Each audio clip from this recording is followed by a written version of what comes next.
This is Karthik. Welcome to krmotovlogs. நம்ம சேனலில் நான் போகிற கண்டென்ட் வந்து உங்களுக்கு பிடிச்சிருந்தா நம்ம சேனலுக்கு நீங்கள் சப்ஸ்கிரைப் பண்ணி எனக்கு வந்து சப்போர்ட் பண்ணுங்கள். அப்படி நான் போகிற வீடியோஸ்லாம் பிடிச்சிருந்தா வந்து வீடியோஸ் வந்து லைக் பண்ணுங்கள். இன்ஸ்டாகிராமில் ஃபாலோ பண்ணாதவங்க போய் இன்ஸ்டாகிராமில் ஃபாலோ பண்ணணும்னு நினச்சிங்கன்னா போய் ஃபாலோ பண்ணுங்கள். சப்ஸ்கிரைப் பண்ணுறவங்க அப்படியே பக்கத்தில் இருக்க அந்த பெல் ஐக்கனை வந்து கிளிக் பண்ணுங்கள். அப்போ தான் நான் போகிற வீடியோஸ் எல்லாமே நோட்டிஃபிகேஷன் வரும். நேற்று இன்ஸ்டாகிராமில் லைவ் வந்து நிறைய பேருக்கு வந்து தெரிஞ்சிருக்கும். நான் வந்து லைவில் வந்து இன்றைக்கி வந்து ஜாவா வீலி வந்து வீடியோ போடுறேன்னு அப்படி சொல்லியிருந்தேன். ஆனால் நேற்று வந்து செம மழையாயிருச்சு. அதனால் வந்து இன்றைக்கி வந்து என்னால் வந்து வீடியோ பண்ண முடியல. எல்லா இடமும் நாஸ்தியாக இருக்குது. எங்கே போனாலும் ஏதாவது ஒரு இடத்துல போய் எடுக்கலாம் போனாலும் எல்லா இடமும் ரொம்ப நாஸ்தியாக இருக்குது. அதனால் கொஞ்சம் ட்ரை ஆகட்டும். நான் நாளைக்கு இல்லை நாளைக்கு அந்த வீடியோ வந்து போடுறேன்.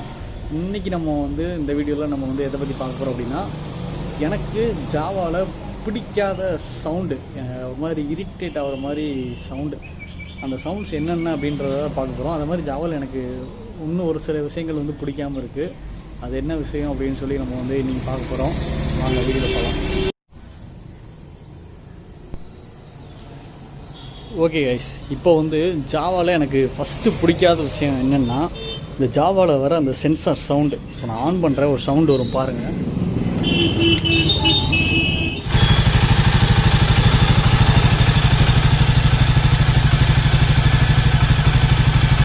இந்த மாதிரி பைக்கை நம்ம ஸ்டார்ட் பண்ணதுக்கப்புறம் வந்து சென்சார் சவுண்டு, ஒரு சவுண்டு வீன்னு ஒரு சவுண்டு வருது. அந்த சவுண்டு வந்து இந்த மழை இதெல்லாம் பேஞ்சிடுச்சு அப்படின்னா அந்த சவுண்டு வந்து ரொம்ப இன்க்ரீஸ் ஆகுது. நார்மல் டைமில் வந்து கொஞ்சம் பரவாயில்ல, ஆனால் மழைலாம் பெஞ்சிருச்சு அப்படின்னா சவுண்டு வந்து கொஞ்சம் ஓவராகவே இருக்குது. அது ஒரு மாதிரி லைட்டாக கொஞ்சம் இரிட்டேட் ஆகிற மாதிரி இருக்குது அந்த சவுண்டு.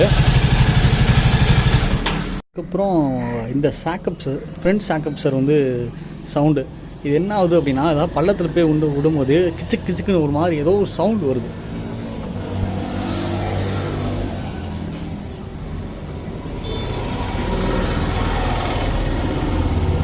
இது இப்படி அமைங்கி எந்திரிக்கும் போது ஒரு மாதிரி சவுண்டு வருது. அது எதனால் வருது அப்படின்னு சொல்லி தெரில. ஏதோ ஒரு பள்ளம் மேடு இந்த மாதிரி நம்ம வந்து ஸ்பீட் பிரேக்கர்ஸ்லேயே கூட நம்ம வந்து ஏற்றி இறக்கும் போது அந்த சாக்கப்ஸ்லேருந்து ஒரு ஃப்ரண்ட் சஸ்பென்ஷன்லேருந்து ஒரு சவுண்டு வருது. அந்த சவுண்டு வந்து எனக்கு கொஞ்சம் வந்து பிடிக்காமல் இருக்குது அந்த சவுண்டு. அதுக்கப்புறம் வந்து இந்த டிஸ்கில் என்ன ப்ராப்ளம் அப்படின்னு பார்த்துக்கிட்டே அப்படின்னா, அந்த டிஸ்க்கு வந்து கொஞ்சம் டைட்டாக இருக்குது. நம்ம நார்மலாக வந்து வண்டியை வந்து இப்படி எடுத்துகிட்டு நம்ம வந்து வண்டியை கொஞ்சம் நவுட்டும் போது அது என்ன ஆகுதுன்னா, அதுலேருந்து அந்த கீச்சுன்னு ஒரு சவுண்டு வருது. அதாவது டிஸ்க்கு பிடிக்கிற மாதிரி ஒரு சவுண்டு வருது. அந்த சவுண்ட் நான் ஜாவா ஷோரூமில் போய் நான் அதை ஏற்கனவே சொல்லியிருந்தேன். அது வந்து டிஸ்க் இப்படி தான் இருக்கும் அப்படின்னு சொல்கிறாங்க. அது ஏன் இப்படி இருக்குது, ஏன் இவ்வளோ டைட்டாக இருக்குது, அப்படி இவ்வளோ டைட்டாக இருந்தால் அந்த உள்ளே இருக்க அந்த டிஸ்க்கு பேடு வந்து சீக்கிரம் தேஞ்சிடாதா அப்படின்ற டவுட் வந்து எனக்கு வந்து ரொம்பவே நிறையா இருக்குது. இதை நான் வந்து இப்படி சொல்கிறேன் அப்படின்னா, இப்போ வந்து இந்த டிஸ்க்கு டைட்டாக இருக்குது அப்படின்னா அந்த டிஸ்க்கு பேடு வந்து கண்டிப்பாக டைட்டாக தான் இருக்கும். அப்போ இவ்வளோ டைட்டாக இருக்கிற டிஸ்க்கை வந்து நம்ம வந்து நார்மலாக வந்து ரொட்டேட் பண்ணி அதை ஓட்டிகிட்டே இருந்தோம் அப்படின்னா சீக்கிரம் வந்து அந்த டிஸ்க்கு பேடு வந்து தேஞ்சு போகிறதுக்காக நிறையாவே சான்சஸ் இருக்குது. அதை ஏன் வந்து இவங்க வந்து இது அப்படி தான் இருக்கும் அப்படின்னு சொல்கிறாங்கன்னு சொல்லி எனக்கு வந்து தெரில. கண்டிப்பாக நெக்ஸ்ட்டு செகண்ட் சர்வீஸ் போகும்போது இதை பற்றி நான் வந்து கண்டிப்பாக அவங்கள்ட்ட நான் கேட்டே ஆகணும். ஸோ அடுத்து எனக்கு பிடிக்காத விஷயம் பார்த்துக்கிட்டிங்கன்னா, இந்த நம்பர் பிளேட்டுக்கு நான் போட்டிருக்க ஃப்ரேம். வண்டியை ஸ்டார்ட் பண்ணிட்டு இதை வந்து நம்ம வந்து ஒரு மாதிரி ரெவ் பண்ணும்போது இது அப்படியே இப்படி ஒரு ஆடுற சவுண்டு கேட்குது. இந்த ஃப்ரேம் நானே வேணும்னு தான் சொல்லி போட்டேன். இது வந்து ஜாவா மிஸ்டேக் சொல்ல முடியாது. இது நானே வேணும்னு தான் போட்டேன். இது வந்து என்னை தான் நான் வந்து தப்பாக சொல்லிக்கணும். நல்லா இருக்குன்னு சொல்லி போட்டேன், ஆனால் அது ஒரு மாதிரி சவுண்டு வருது. இப்போ ஸ்டார்ட் பண்ணி காட்டுறேன் பாருங்கள்.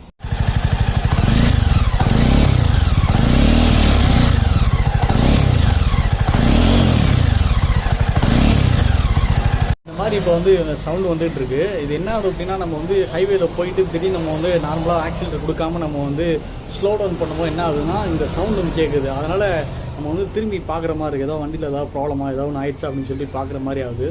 அது ஒரு சின்ன ப்ராப்ளமாக இருக்குது. அதுக்கப்புறம் இப்போ ரொம்ப ப்ராப்ளமாக இருக்கிற விஷயம் வந்து என்னென்னு பார்த்துக்கிட்டோம் அப்படின்னா, ஏர் செக் பண்ண போகும்போது ரொம்ப ப்ராப்ளமாக இருக்குது. நான் தனியாகவே ஒரு வீடியோவில் சொல்லியிருக்கேன், இப்போவும் அதே தான் சொல்கிறேன்.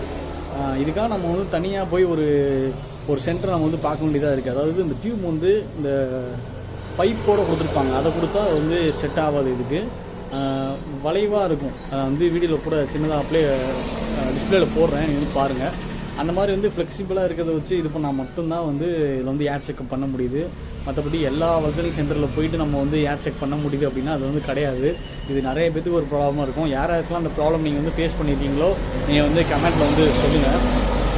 அதுக்கப்புறம் வந்து இன்னொரு முக்கியமான விஷயம் வந்து பார்த்துக்கிட்டிங்க அப்படின்னா, இந்த சைலன்சர் வந்து இந்த எக்ஸாஸ்ட் வந்து இதுலேருந்து போகும்போது இதோட ஸ்ட்ரைட் லென்த் வந்து கரெக்டாக இருக்குது.